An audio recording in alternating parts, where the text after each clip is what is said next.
What's up, y'all? You're listening to the Play It Sweet podcast. I am your host, Shawnee Sweets, and I'm so excited to be here with you on this beautiful day.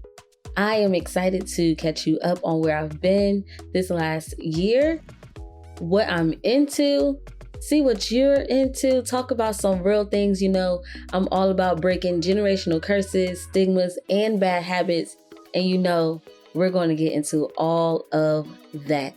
Okay, so before we jump into things, it's obvious if you're looking at the dates of my last episode and right now that I haven't recorded a podcast in a little bit over a year. And honestly, that's because life was lifing, okay? And this was way before last year. Life has just been kicking me while I'm down, while I'm up, in the middle of getting up. When I'm like, all right, I'm gonna sit down. Life has been lifing, okay? With that, I stopped recording because I was doing a lot of moving and getting settled. And even when I did get settled, I was just in a space of just being tired and burnt out. And I was finally able to reflect a little bit on how I got to where I am at that point, and reflect on how I felt about it, how I was affected by it. It was a lot. You know, it was a lot. I really lost my creative spirit about myself. I was in a full creative block. I never really thought that it could happen if you're not like a writer. You know, you hear about writer's block and stuff like that, but I was really in a creative block. So it was definitely a time for rest and restoration. And honestly, I'm in a space now of revamping, renovation, you know, out with the old, in with the new. Like, rip me off the plastic, I'm acting brand new. Nah, for real though. It's a good feeling, to be honest. It's a really good feeling to be out of that space. It's a really good feeling to be able to recognize when you are at your lowest and look back at all the steps that you really took to get back to who you truly are, what it is that you love, letting go of resentment, letting go of bitterness, forgiving even without having apologies. And yo, dead ass, I didn't really think that when you're healing from something or when you're getting over something, that it necessarily doesn't have anything to do with the people that you are in family with or in relationships, like loving or romantic relationships or friendships. Your work relationships, your direct sources in your career, those things and people can really take you out and burn you out and make you question every single thing that you're doing. And I was in that space of questioning everything, wondering if I'm going to have the opportunity again. Did I miss it? Did I mess up? Was I not good enough? How am I going to make this money? How am I going to pay my bills? How am I going to just continue to create and be in that space and be happy doing what I love? And am I going to have love? Like, these are all the things that my mind like is always focusing on. And that leads me to this thing that I've been doing the last few days. And it's really helped me answer some questions that I didn't know needed answers to. And I want to know from you guys, and you can just think about this to yourself, but are you feeling blocked in your creative space? Like, are you feeling like you don't know what motivates you and how you got here in the first place, and is that motivation going to come back? Like, how do you feel when you're doing something that you love, you're so passionate about, and you have to sit down? Something just sits you down. Something just is stripped away from you, and you're not able to do the things that you love, or you don't have that fire and passion to complete projects, to start projects, to continuously work on them without such big gaps in between. Like, how do you really manage that? What really keeps you going? That question came from me doing this, I guess you can call it a devotion journal, basically, or devotional question, and understanding what I've actually been focused on, and in all of the uproar, the upheaval, what have I actually been focused on, and what has actually kept me motivated to get back to wanting to do podcasts, to pushing myself on my YouTube, to being more engaging on social media, to being my authentic self. What really has motivated me and what is motivating me now? That question in itself is a mess, okay? It is deep. I did not expect my answer to be what it was. And I want to try to actually read you guys my answers so I can dive back into it a little bit better. Let me pull this up right now. So, you guys, I am tired, okay? I said that I was going to do this episode, and I am not going to stop. I am going to do this episode. I am not going to be a perfectionist or control anything, but this is about to get done because I've been holding back on talking about this, not because I'm afraid to talk about it, but I literally have been working so much. And every time I want to get into my creative space, I am just so freaking tired. And like right now, I'm chilling at my desk. Lights are bright in my room. I'm still dressed as if I just got off work, and it's like almost 12 a.m. And I'm like, I have to sit here and do this, because if I go get in the shower right now, it is over. Okay, your girl likes to sleep when she can, because the 13-hour days is killing me, which is why I'm here this late with you guys. But let me go to this and kind of explain a little more. So it's the Bible app that I was on, and I found this devotional, and this is the question or the prompt. It says, examine the top 3 places you are spending your time in daily. And is God at the center? If not, what or who is driving your motivation? I'm like, okay, I can answer this. This is easy. So I write down 3 things, but I realized that it was 4.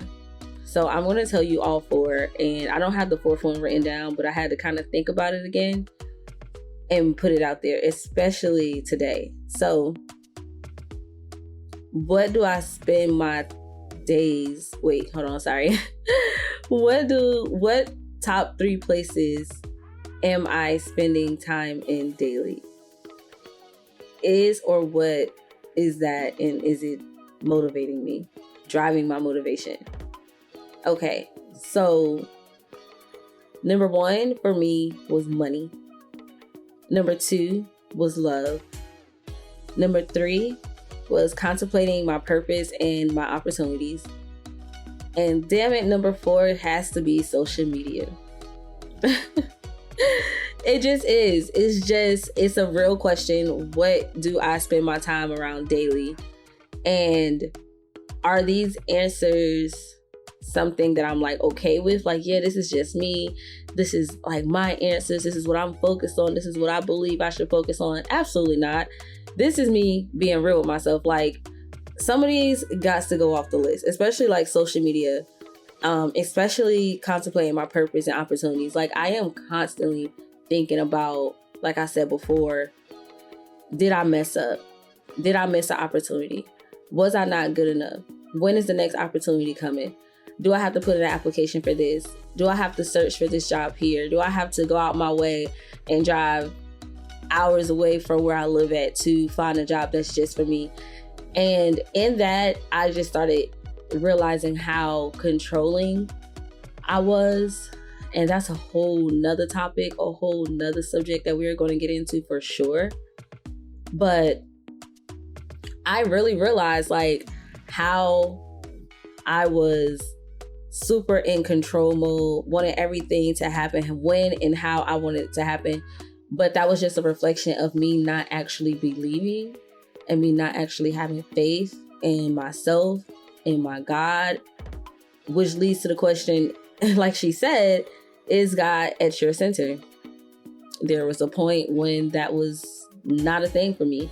Not that I didn't believe in God, but more so that I just didn't understand my relationship with the thought of having a God and trusting in a God and being guided by God and just all these other things that you realize later down the road God has his hand in.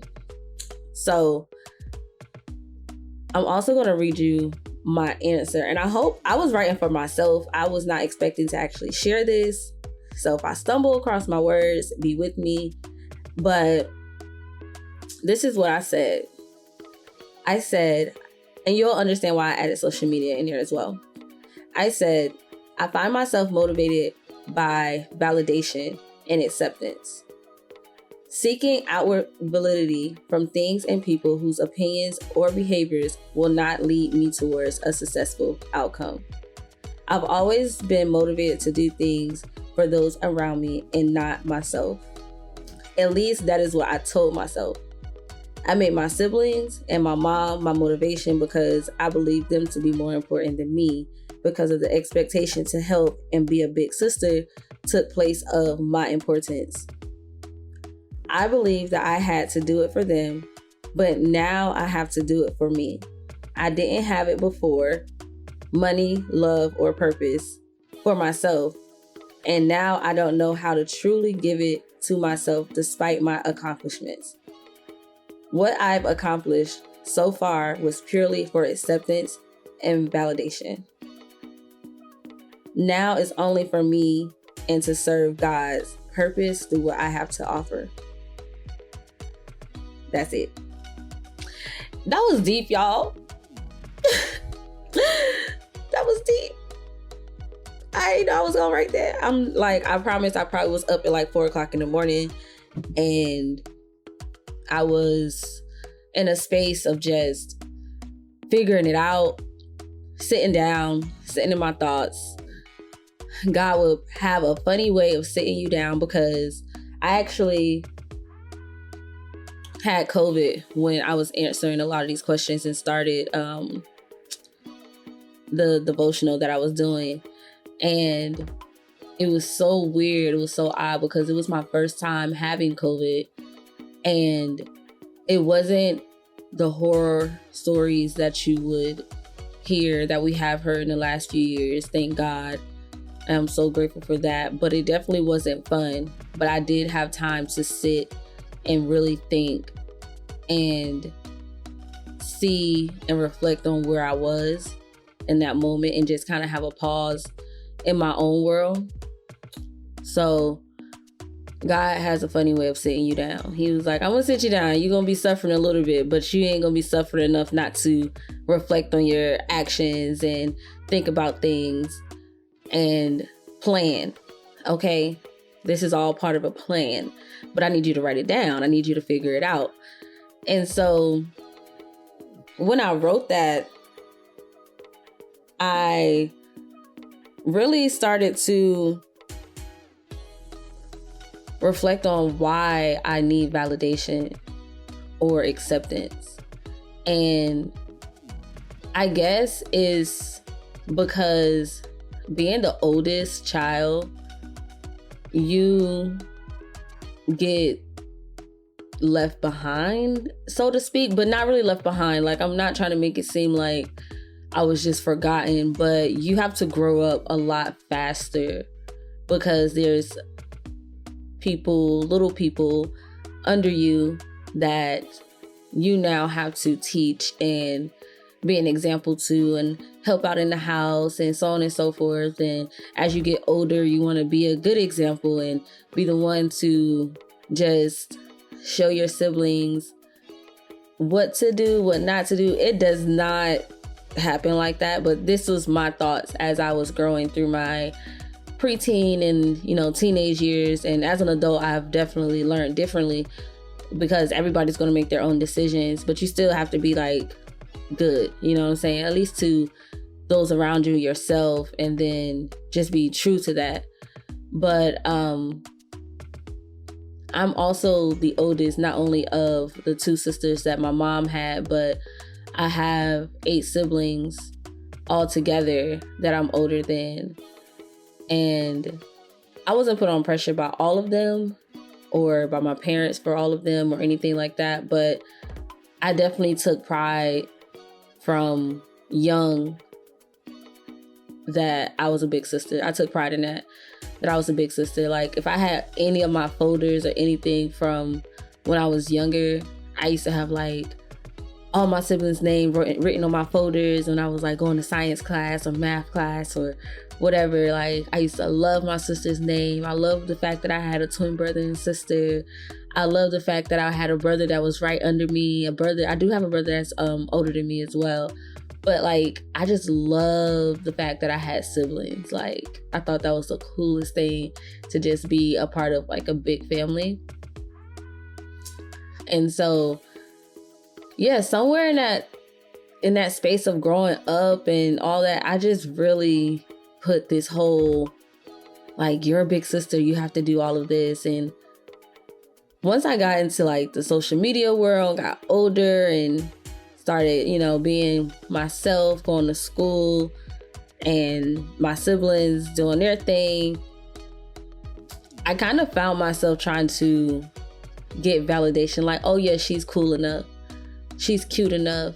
She's pretty enough. She's smart enough. Certain things are instilled in you when you're younger. People don't know how to be emotionally there for children and put their things to the side.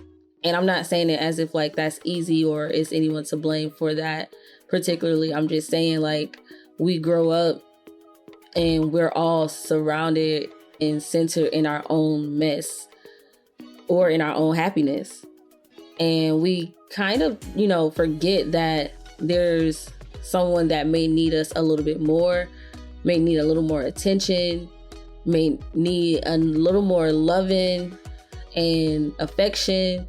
And so we start looking for those things that we missed in other places. Now, we all done heard these stories, you know what I'm saying? Trying to make your man your daddy, make your woman your mom, or we hear like, I'm not raising nobody's son or I'm not raising nobody's daughter when we get into our dating phase, because we're trying to fill that void and get that validation and that acceptance that we didn't get from home.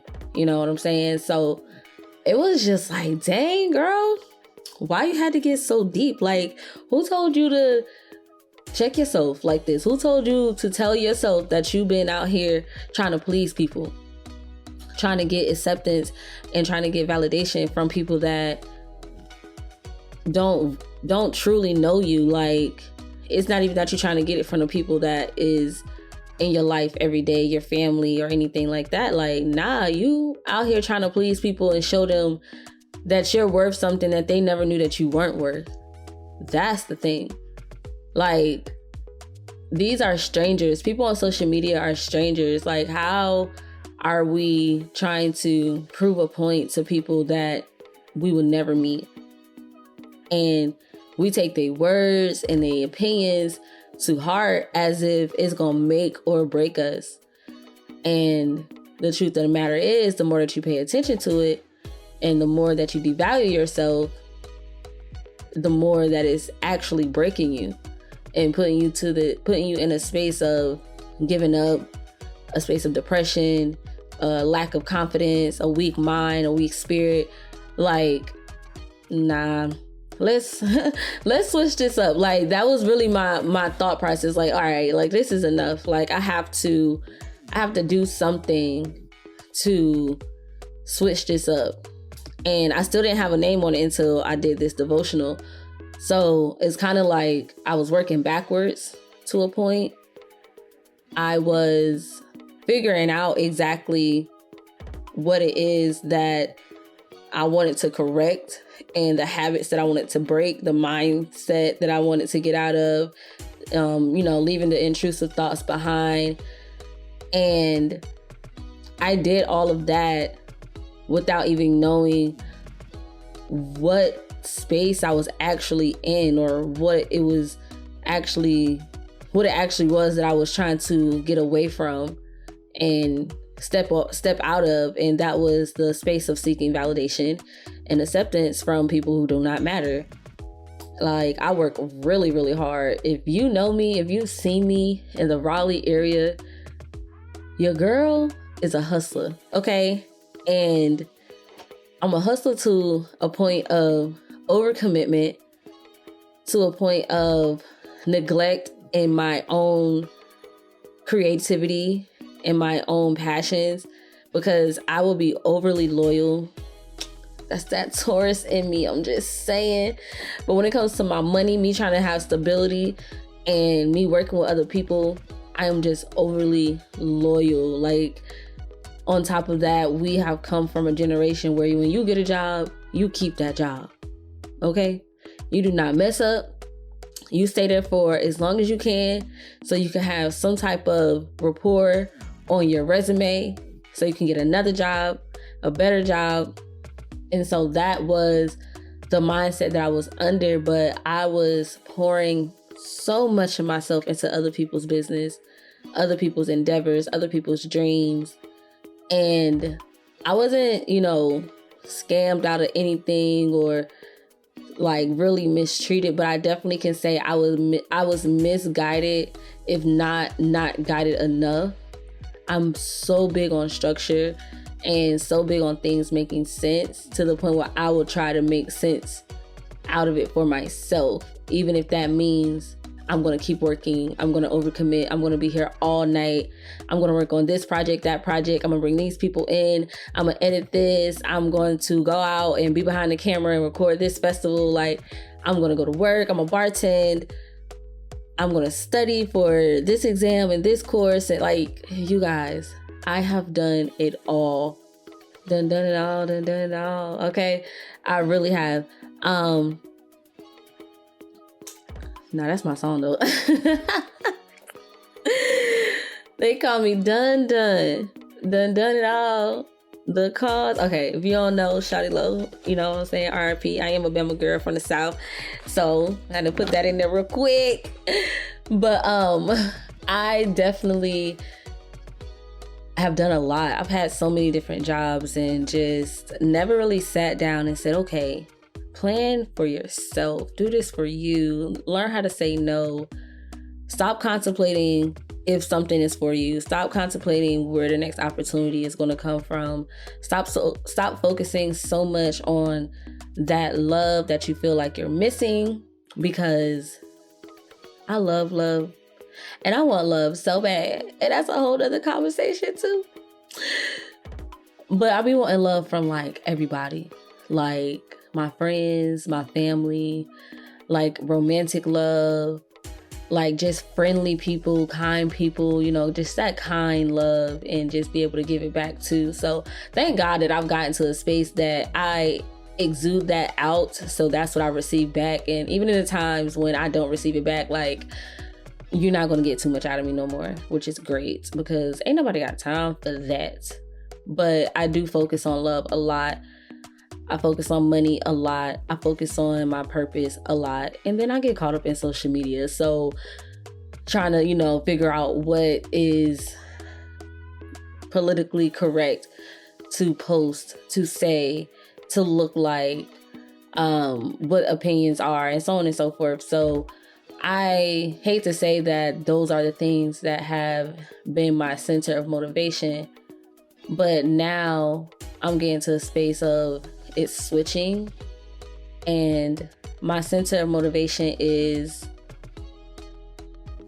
helping others, being a role model to myself first, and being proud of myself first, because it's really important to be proud of yourself. It's really important not to let yourself down. And I talked about this on my YouTube. So Play It Sweet with Shani is a YouTube channel. My name on there is The Real Sweets, just The Real Sweets. Nothing different. No underscores like my Instagram or anything, just The Real Sweets. But I kind of tapped into that a little bit on there about just being proud of how far you come and doing it for yourself, if not, not for anybody else. And it's just been a journey. It's been a time of patience, a time of releasing control to understand the other things that I need to put myself in the center of. Now I stay motivated on the fact that I want to put a message out there to help other people. And I guess this is still a form of what I did with my siblings. It's just a part of who I am, just being someone that's that leader, or that's going to say, the truth, that's going to show you something different. Like, that's just what I'm all about. Like, I don't know. I just ended up here, and I feel like God's just saying, like, yo, you're the one that's going to break these generational curses and these bad habits and these stigmas, but you're going to be the one to talk about it while you're doing it. You're going to be the one to show people how you're doing it, and you're going to show yourself first and really understand how impactful it can be. And so that's the whole point of me doing what I do, continuously creating. I love every single part of creating, from the editing to putting out the content, to talking about the content, to picking the software, to just making something out of nothing, making it just beautiful, and being able to influence others. Now, I do get a little shy when people be like, oh my God, I love your podcast. Oh my God, I see you here. And I'm like, oh my God, this is real, because I live for the parts of putting it together versus the reactions of what it actually came out to be. So that gives me anxiety a little bit, but it's cool though. You know what I'm saying? It's cool. I'm going to keep doing what I'm doing. And I really want you to think about for yourself, what is the center of your everyday focus? And is it really driving your motivation? And then, is it a problem? Is those things something that you don't need to focus on? Answer that question. And of course, I'm going to post this on my YouTube. It's going to be on Spotify, but wherever you can, just hit me in my DMs or whatever. Give me your answer, because I realized that I kind of told myself about myself, like, girl, who is you? But it was just really cool to be able to answer that question and to reflect on how I move and why I move how I do, and what I need to do to continue to get better moving forward. So that's my spiel. I'm gonna keep it short. I'm gonna keep it sweet. I hope this helped somebody think a little differently. I hope you got a little bit of insight on the growth that I've started to embark on. and embrace. And I hope you keep listening. Oh my God, I just really put out my 3rd episode of my podcast, and it's really been over a year since the last time that I've recorded. You guys, this is a lot. This is a lot, but I'm gonna keep it. And this is a part of me. When I say that, if y'all see me say that out loud on any of my shows, whether it's YouTube, my videos on YouTube, or my podcast, if I say I'm gonna keep it, that's me telling myself to keep it and not freaking delete this whole podcast episode and try to be as genuine and do it differently and do it perfect like I have tried so many times before to do, and it did not work out for me at all because I was trying to be so perfect and act like I had a full production in one, and I'm just one girl from around the way trying to make it do what it do, baby. Okay, because I'm gonna make it do what it do. All right, but this is your girl Shani Sweets. You just listened to the 3rd episode on the Play It Sweet podcast, and I appreciate you all so much. Please like, subscribe, share, comment, all that good stuff. Listen to it in your car. Listen to it when you're working out. We're gonna just get better and better, go up and up. Your girl is back, the sweetest little thing in your ear. You feel me? Bye.